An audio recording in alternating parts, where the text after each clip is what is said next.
An always fun question. Who's your favorite walk-on ever at Nebraska? That's next in the mailbag.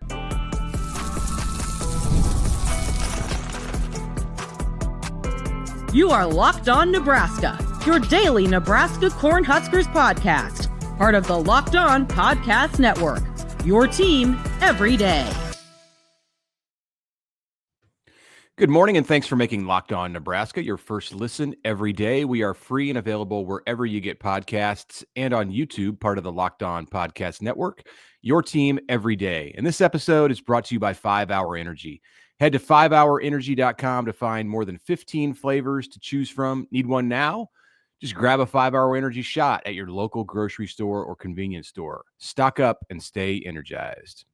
All right, welcome in. Friday Mailbag Show. Connor Happer here from 1620 The Zone. Mitch Sherman from The Athletic. We are through day one of the big dance. They always guarantee us when the NCAA tournament rolls around, they say, stay tuned for all the buzzer beaters and the upsets. And we didn't quite have the one shining moment of days yesterday in the NCAA tournament, but nonetheless, I got to watch basketball from 11 a.m. to 11 p.m., so I was okay with it. That was great. We will that guarantees that today is going to have insanity. We will we're going to have a buzzer beater today. But yeah, Thursday was kind of chalky. I don't usually do well, Connor, in the first round of the tournament because I like to pick upsets, and so I generally miss a bunch of them. And then my history is to kind of make up ground, and I've never won anything real or big in a tournament contest, but I always kind of hang around at the top most years. This year I picked Drake, and I picked what was the other one that I told you that I picked? Double digit McNeese. Picked McNeese and Will Wade. How could you not do that? So that one seemed obvious. Clemson, I should have put money on that. So I'm 14-2. And you're 15-1. I think that's right. I think the only one, I haven't checked it that clearly this morning, but I think the only one I missed so far was Arkansas over Kansas. And watching that game, I don't know why I picked Kansas. So the Hogs. Yeah, it was a heck of a day in college basketball yesterday. Omaha's dream run came to an end after a really competitive first half against St. John's, and then they were sort of overwhelmed, and so their season's over. But first dance for them, that was really, really cool to see. It was cool to see all the. This is a little deep now. Before we get into the mailbag questions, there was the picture of Coach Chris Crutchfield as a UNO football player, as a UNO wide receiver back in the day, but he played both football and basketball. And then they said the notable alumni was Greg Zuerlein, and you're like, oh wow, they had a football program? What? And people should look into that and see what happened. I was really waiting for CBS to go deeper on the UNO football discussion. And what direction that might have headed if they had veered into those waters. So yeah, we have another full slate today, and then round of 32 over the weekend. So when we come back on Monday, we'll have a Sweet 16 that is in spring football too. And we'll have spring football, which we have a schedule for. There are going to be a few open portions of practice over the next 4 or 5 weeks here. Coach Rule will talk on Tuesday of this upcoming week yet again, and we'll talk football for the next few weeks after we get done previewing football, which we've done mostly this week. Are they having players on Tuesday? I would expect that's yes. Coach Rule and 2 to 3 players. So. Yeah. We'll probably hear from some of the veterans in the lead up to preseason camp. You know, we heard from Rocco Spindler and Dan Key and Dasan McCullough, newcomers to the program. But I think we'll hear from some of the established players, maybe the quarterback, maybe Dylan Raiola will take the stage on Tuesday. So that's something to look forward to next week. But it's Friday, and we got a mailbag for you. So let's just roll into this thing. Let's get started with Nathan on email, who asks, with roster restrictions likely eliminating or severely reducing the number of walk-ons we will see on the field, I want to know who your favorite walk-on in the history of the program is. I have fond memories of Matt O'Hanlon and his 3-interception game against Oklahoma in 2009. He would be my pick. All right. So first of all, Nathan, not only going to eliminate or severely reduce the number of walk-ons we see on the field, but period, walk-ons at all. Yeah. So that's there will be, they will go from like 60 in the program or more to like 10. I mean, yeah, Nebraska can and walk-ons is just going to be kind of a fuzzy term too, because you can fully fund, you can scholarship whomever you want. It's just a matter that their scholarship money is going to come out of your revenue share pool. And you're taking, if you give it to a quote walk-on, then you're taking that money away from your recruiting ability with other players. So yeah, I mean, there's going to be a few players who are paying their own way, like the old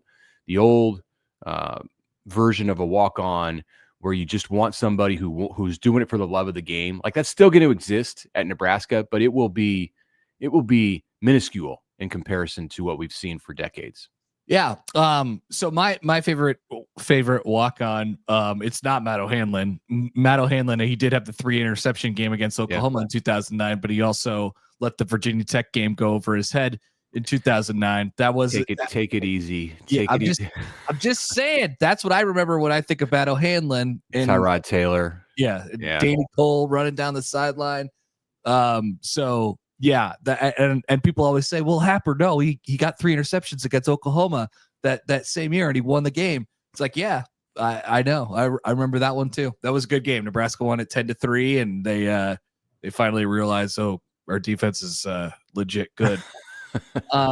Sue had something to do with that defense being good, but so did Matt O'Hanlon. Here is my I was whittling it down to 2, I think, as of this morning. Give me Andy Janovich. Andy Janovich's run against Wisconsin in 2015 that looked like it was going to win them the game, but then ultimately didn't. That was a great moment in time, even though they didn't win that football game. That was one of my favorite moments of, like, because I was down in the field. It was late in the game and getting ready to go, and there goes Andy Janovich. Mike Riley basically turned him into their running back in 2015. That was awesome. I love Jano. Jano's great. Yeah, I think fullbacks have a special place in the Nebraska walk-on history. So I would say that I liked a lot of Nebraska fullbacks. The Makovicka's probably at the top of the list, although Jano has a special spot. One, because he's from Gretna, and I'm an adopted citizen of Gretna. It's not my original home, but it has been for the last 20 years. So definitely can claim him. And the other thing about Janovich that I always think about, so he was part of this 2013 walk-on group that is probably the greatest walk-on collection ever to come to Nebraska. This was when Bo Pelini was the coach. So you had Janovich, you had Brandon Riley, you had Lane Hovey, you had Dylan Utter, Trey Foster, Riker Fife, Graham Nabity, all of these players. I'm not listing like all Americans here. Every single one did ended up starting games for Nebraska. Yeah. And there's one that I'm leaving out because he's my favorite walk-on of all time at Nebraska. Also in this 2013 class. You know where I'm going with this. It is Sam Foltz. So Sam Foltz is my favorite walk-on ever at Nebraska. And before his tragic passing, I think he already had earned that distinction in some ways. Clearly the whole story, it plays into Sam, and I mean it's horrendous. And much like Brooke Berringer is remembered in a certain way in Nebraska football history, so is Sam Foltz right there. But because of what he did on the field, like Berringer, he was very worthy of that honor. Like, he was a great athlete, and he stood out even as a punter among players in that class, players in the Nebraska football program. And that's the thing to finish this discussion about Janovich too.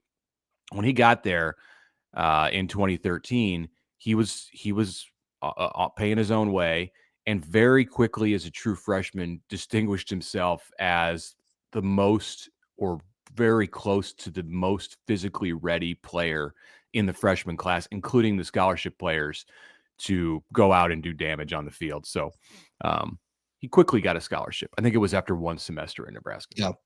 Can I throw in one more for just a little bit more love here? Alex Henry. Let's throw him in the mix. Oh yeah. Yeah. Oh yeah. Single-handed. I mean, speaking of the 2008, 2009 in that area, single-handedly won Nebraska some games because of their lack of offense. So yeah, I claim him too as an Omaha Burke graduate. Right. That's right. I got them all. Why wouldn't you? Let's do one more question before we take our first break. This one's from Gigi in New Mexico on email. Longtime listener to your show. My question is about 1890 NIL and revenue sharing. We kind of know what will happen with football and revenue sharing this summer, but what's the role of 1890 and NIL with other sports and revenue sharing? Thank you. Well, I mean, it's the same.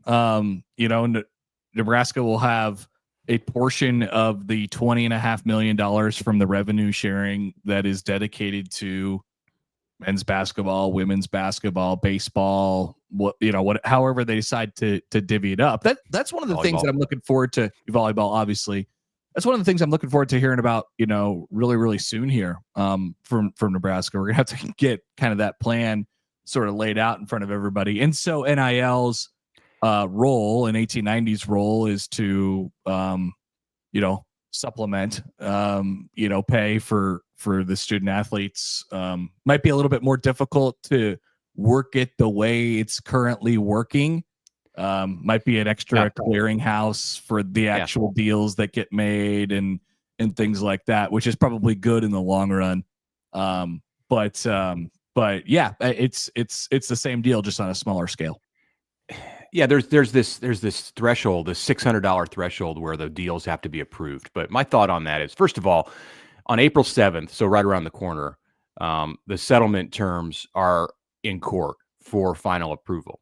And that might be a nothing day where it just gets stamped by the judge, or there could be some directives that are given or some things that are changed about the settlement. Right now, it requires any deal NIL related from the collective or outside of the collective to meet approval if it's over $600. My thought is, if you can be a 12-year-old YouTuber and make millions of dollars eating potato chips in front of your camera, then who's to say that, like, I don't even know if that scenario exists, but something like it definitely does. It's close.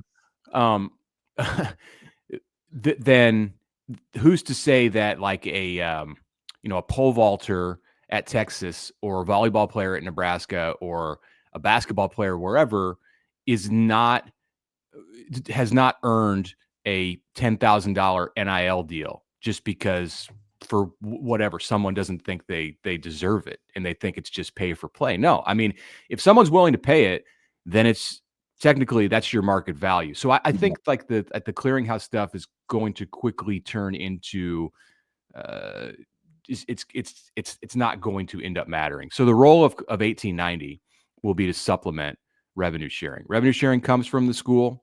Revenue sharing comes out of the 20 million plus that Nebraska and other schools will fully fund. And then the NIL stuff is going to be there to kind of pick up the leftovers, and in some cases probably be more than leftovers. So Nebraska is not going to be able to pay players in every sport through revenue sharing. It's going to be for the top producers of revenue. That's probably a good way to look at it. If you make money for the program, you'll get money through rev share, and then NIL can do other stuff. All right, more questions from you all coming up next on the Locked On Nebraska podcast.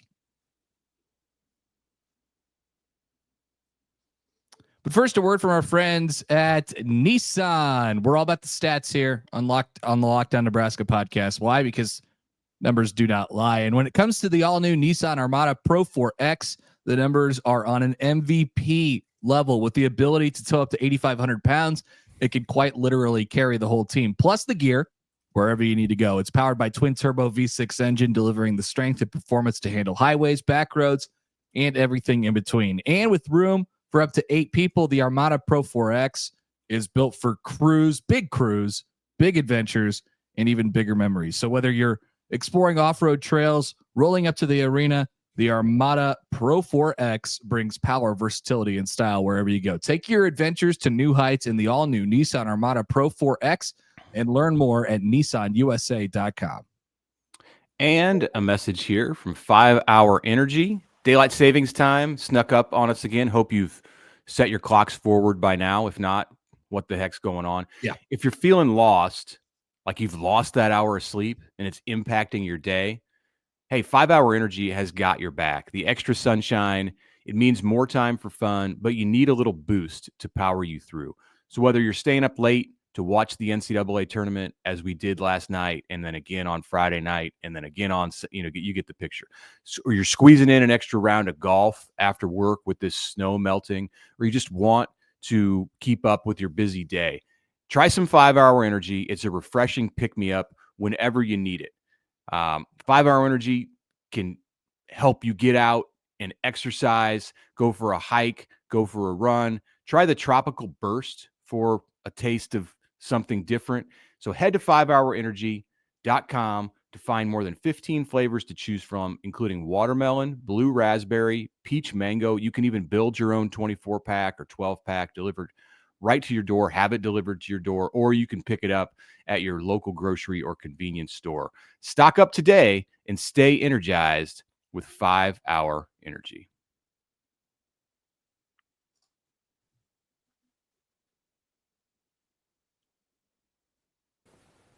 The NCAA tournament is here, and so is the Bracket Breakdown. Locked On Podcast Network and Amazon Fire TV channels are teaming up to deliver NCAA tournament coverage like never before. Watch studio shows featuring former players and Locked On's local experts as they guide you through every upset, buzzer beater, and bracket matchup. Stream it all for free on Amazon Fire TV channel. Search Bracket Breakdown to see it all for free. It's your team every day.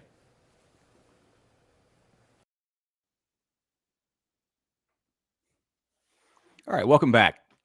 Second segment of this Friday mailbag edition of the Locked On Nebraska podcast. I'm Mitch Sherman. Connor Happer is with me. Let's take a minute and mention that the Nebraska women's basketball team is playing in the NCAA tournament, and the Huskers and Coach Amy Williams are in action tonight against Louisville in where's that game, Connor? In Texas, in San Antonio? Fort Worth, yes. Texas. All right. Oh, good. We have a question coming up from Fort Worth in the mailbag. But Louisville, familiar name to some in the state of Nebraska because the Creighton men took care of Louisville on Thursday in the 8-9 game, and Nebraska women.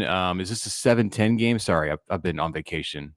This is a 7-10 game. Is that correct? What do we need to know? You're on top of it so far. You don't even need to just go for it. You know, what do we need to know? Britt Prince, Alexis Markowski, who to watch tonight? If you're tuning in to Nebraska women's basketball because it's March Madness and you have been tuned out for much of the season, what do you need to know, Mr. PA announcer? I would say, Britt Prince is a good place to start with this team.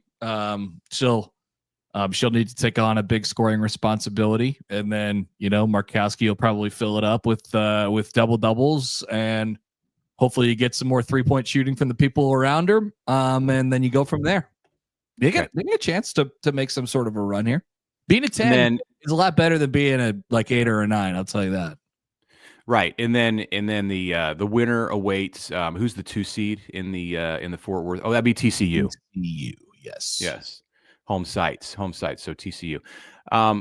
Also in Nebraska sports this weekend, Nebraska wrestling, Mark Manning's team, had a heck of a day on Thursday at the NCAA championships. The Huskers sent 5 into the quarterfinals. They're in second place nationally behind the perennial superpower Penn State. So check out Nebraska wrestling this weekend. 5 alive, still in the championship bracket, vying for national championships, 3 matches away, 2 away from wrestling for national championships. So that's something to check out this weekend. Nebraska baseball is still out in California. They have completely missed all of the weather back home, which great for them because Haymarket Park is probably under a bunch of snow still at this point, although by the time Nebraska gets back, I would anticipate it'll be gone and they can get on with their schedule. Maybe this has the ability to be some kind of a season defining or season saving. Well,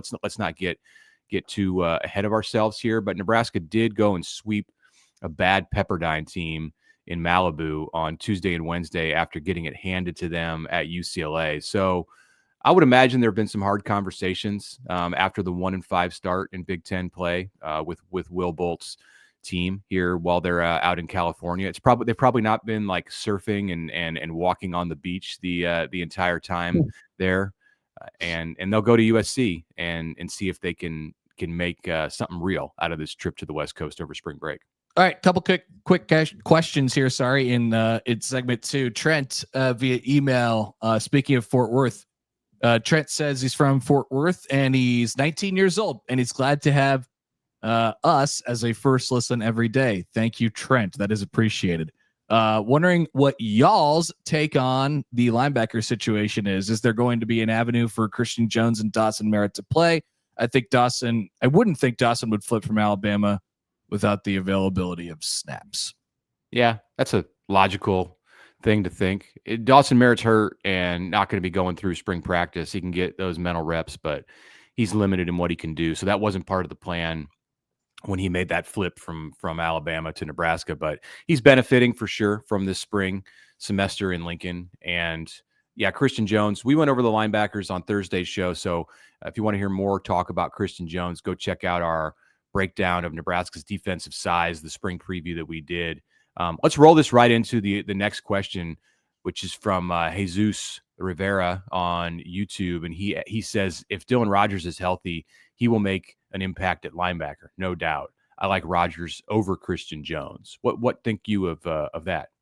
I have no idea about Dylan Rogers hasn't done much in 2 years. Yeah, we just haven't heard his name pop a lot. Usually by this point in a young player's career, you'll hear his name come up and you'll see him get on the field for a variety of different things, whether it be special teams or get some clock at the end of games and stuff like that. And and maybe that's happened with Dylan, but there hasn't been much buzz around his name. So at this point, I would have to slot the two younger guys in kind of ahead of him at this point. But I don't know. You could always make a run at it, even if it's a little bit later on than most people do. Rogers was a Frost era recruit, though he did sign to play for Matt Rule. He was committed to Nebraska before the coaching change in the fall of 2022, committed that summer, and then Rule staff kept him on board. So that just tells you a little bit about where he, his history. And hey, have a breakout spring, Dylan Rogers. From Vincent Napa on email, much of the conversation about Nebraska in the offseason centers around the improvement of the offense and special teams because of Mike Eckler and Dana Holgerson's track records. I think it's just as important to maintain the level of play on defense. What do you see as the defense's ceiling in 2025? Top 30 or something else? Well, yards per game, the last 2 years, they were 11th and 18th. Last year, it fell on yards per play from 7th to 52nd. This is a great question because it is the sort of question that I've been sort of pondering, like in the math equation of Nebraska football. If so long as Nebraska's offense isn't a bottom 30 offense as far as a points output per game, depending on how high they make that jump, then you can kind of deal with a little bit of a fallback from the defense. And I do think it's fair to expect a little bit of that from the defensive side of the ball. Now, Rule will always say, hey, look, we're going to be good on defense. But the fact of the matter is Nebraska's just, they're replacing a lot. They have to figure out, it's going to take some time to figure out who they are and what they're good at and what they're going to be able to do. So I don't expect them to be a top 15 defense in the country. I hope that they are,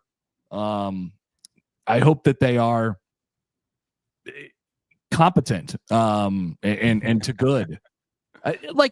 That's a low bar, but I think we're just trying to set it going into the 2025 season. It's going to be a little bit of a reset for the defense. Yeah. So something interesting, and I checked this out in preparing for your question, Vince. Thank you as always for your contributions.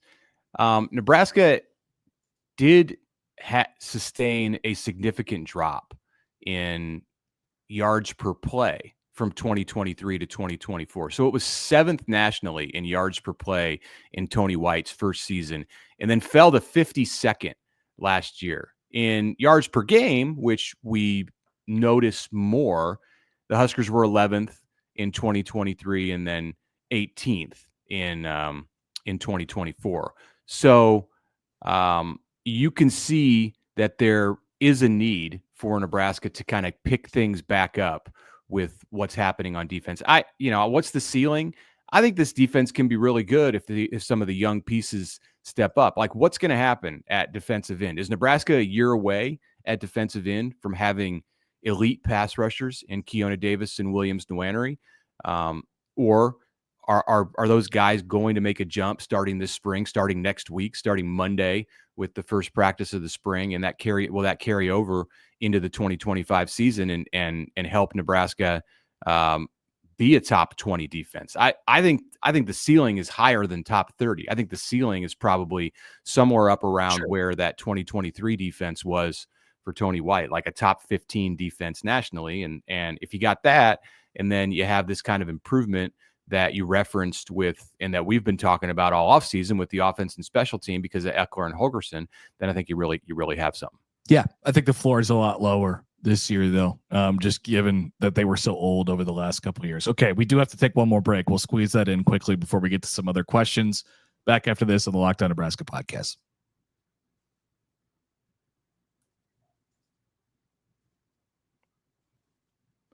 All right, welcome back. Segment number 3 on a Mailbag Friday. Thank you for getting in your questions.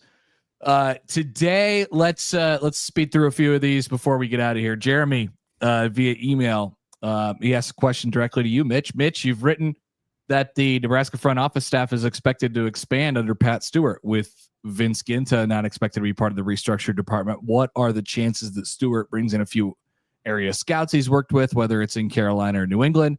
I think the more talent evaluators you have in the program, the better. Yeah, absolutely. He's going to bring some people in. Nebraska's paying him $800,000 to be the general manager of this program. And you've already seen that there are some personnel moves being made. Ryan Callahan, he left before Stewart got to town to go back to UCF. He's a UCF grad and has connections to that area in Florida. So not entirely shocking there, but there have been other moves. Question here mentioned Ginta, and there's been nothing official on that, but yeah, it does appear that Vince Ginta is going to be moving on from Nebraska for a second time. He had a stint in the 2000s and has been back here with Frost and with Rule. So Vince's role was like in the ground level of recruiting, just kind of running things to make sure the visits are going smoothly, make sure that players' travel was lined up, relationships, enhancing relationships once they'd already been established for the most part by coaches. So I think Keith Williams is going to do a lot of that kind of stuff. But as far as the evaluation, like scouting work, if Stewart's got people that he's worked with in the NFL who he believes are talent evaluators that he wants as part of his group, then I'm sure he'll make a run at them, or he'll have Troy Dannon make a run at them, or Matt Rule, however that works. Interesting. One thing to add about this. So I saw there's a story that has been going around nationally. I saw this on Thursday about Troy Taylor, the coach at Stanford. He's under investigation, and Andrew Luck, who's the GM of that program, the former Stanford great quarterback, NFL quarterback. He is not commenting on that. And a line in the article that I read really struck me. It said that Luck serves as the supervisor for all things Stanford for football, including the coaching staff, including Troy Taylor. He's Troy Taylor's direct supervisor. Just to be clear, if you see this, that is not how it works at Nebraska. So any hires that Pat Stewart might make in scouting, evaluation, whatever, will be in collaboration with Matt Rule. Matt Rule runs the program. He answers, his immediate supervisor is Troy Dannon, and then Haven Fields, who oversees football for Dannon. Yeah, that not Nebraska does not have that set up. A few more. Brian, it was interesting to hear Dane Key's mention of Andrew Verbois as someone who made a big impact on his development. Do you have any thoughts or insights on the hire of Verbois, who had been a GA at Kentucky over the last 3 years and now appears to be joining Nebraska's staff? No, we'll have to ask more about him when we talk to more Nebraska receivers. Keys would have been the guy. Maybe Hardly Gilmore has some insight. He's just another coach on. Well, no, not it's not meant to be an insulting way. Just another coach, but he's a guy on the staff, and he's about 30 years old. Only connection to Nebraska appears to be to DeKeel Short's background is up in the Northeast. Dad was a high school coach, so we'll see what more comes of Andrew Verbois' impact on the Huskers. Scott from Windsor, Ontario. Hello, Canada. What is your favorite college football related TV commercial series? Like the Heisman House or Fansville or something like that. The Fansville has taken some crap over the years. I think the Fansville is funny. I like the Fansville. There's been some funny Heisman House ones. There's been some not funny Heisman House ones. My favorite college football commercial. The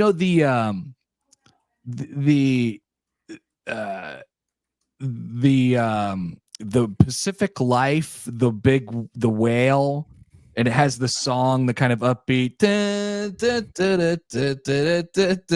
I like that. I don't know why. It's been the same thing for 20 years. I like the whale flopping around. Give me the Pacific Life whale. Okay, see, I was relying on you here because the email from Scott, it mentioned the Heisman House. It mentioned the Heisman House and Fansville, and I was like, maybe it's very possible, Connor, that my brain is not working this morning. I think that is very possible for what's happened during this episode. It's very possible. I have no idea what's happened during this episode, but I think I've messed some things up. Not not in my answers.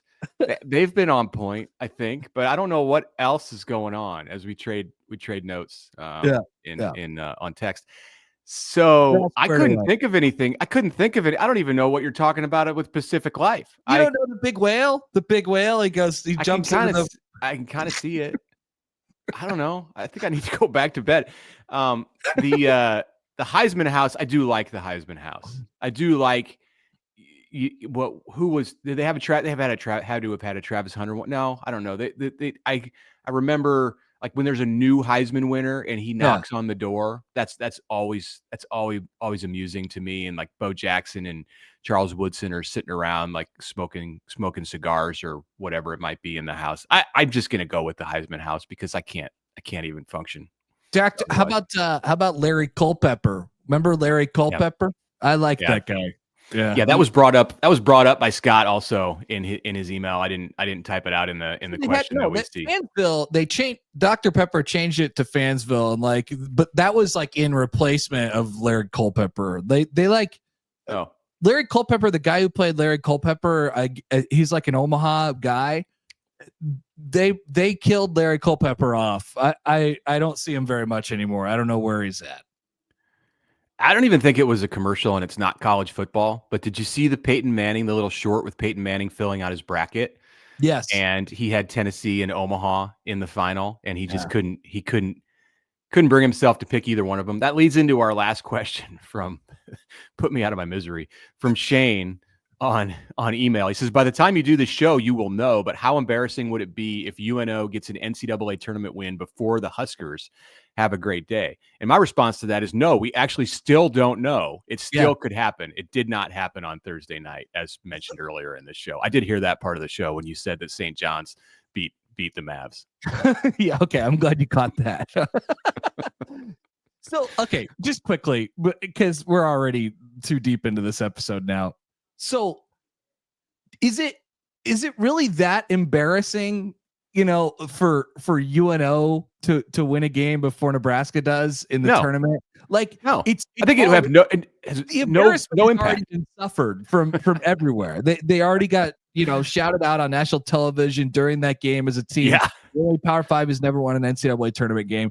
Countless mid majors and low majors have won NCAA tournament games, gone on runs and stuff. Like, I don't think UNO, if they had won, which they did not, but they still have a chance to win one before Nebraska does. I don't think that makes it any worse. It's already as bad as it's going to be, I think. Yeah. Like when Drake won yesterday, and who was the 12 seed that won yesterday? When McNeese State won yesterday, it was just like they didn't go back to the studio and lose their minds. It was like, and a 12 seed wins again for the 13th time in 14 years. Congrats to McNeese State. Now let's move on to the East region. So that's the perspective that you need to consider with this conversation about Nebraska. It's not even a big deal when McNeese State or Drake knocks off a power program school. And yet Nebraska's there, having never done anything comparable to that as a power school. Yes, the graphic came on the screen, sadly, during the Omaha St. John's game, because St. John's, I think, had the longest streak other than Nebraska of Power 4 programs since they had last won a tournament game. And it was 2000. And then there's Nebraska, which has never won a tournament game. And there's a picture of Tyronn Lue. Like, what an injustice for Tyronn Lue. Tyronn Lue has had this distinguished NBA career. Like, don't put Tyronn Lue up there. Like, I don't know who would put Danny Nee up there or something like that. But so I was listening to the Georgia Gonzaga game as I ran some errands yesterday, had it on the Westwood One broadcast. In Georgia, it had been since 2002 since Georgia won an NCAA tournament game, and the streak did not end yesterday. And there was some aghast reactions from the broadcast crew that Georgia, big money Georgia, hasn't done this in 20 plus years. Sometimes you're a football school. And it's tough to shake that. Okay, that's it for us today. Thank you for submitting your questions. It's greatly appreciated. And thanks for making Locked On your first listen. For your second listen, check out Locked On College Basketball as March continues on. Isaac and Andy have you covered. Find Locked On College Basketball on YouTube or wherever you get your podcasts.